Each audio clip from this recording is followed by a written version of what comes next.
Salam əziz şagirdlər, Şirvanşahlar dövləti və Şəki hakimliyi 13-14-cü əsrin başlanğıcında 18-ci mövzunun ikinci hissəsi.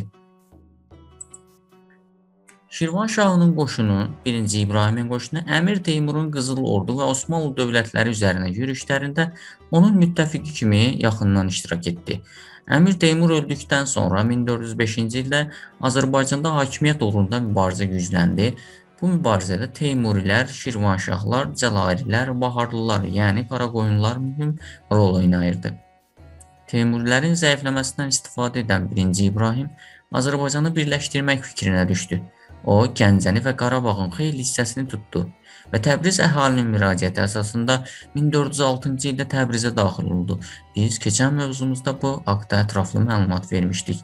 1-ci İbrahim Azərbaycanı öz hakimiyyəti altında vahid halda qısa müddətdə də olsa birləşdirə bildi. Şəki hakimliyi. Şəki 13-14-cü əsrlərdə Elxanilər dövlətinin tabeliyində idi.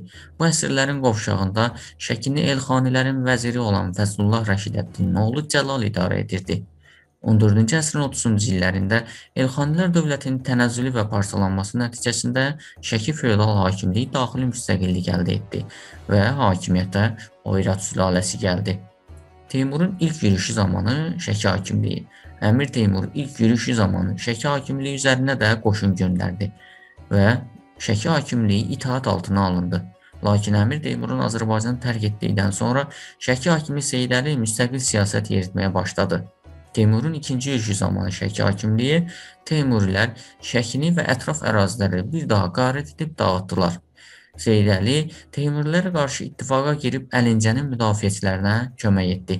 Teymurilərlə döyüşlərin birində Seyid Əli həlak oldu. Teymurun üçüncü yürüşü zamanı Şəki hakimliyi. Seyid Əlinin ölümündən sonra hakimiyyətə Oyrat sülaləsindən olan Seyid Əhməd gəlmişdi.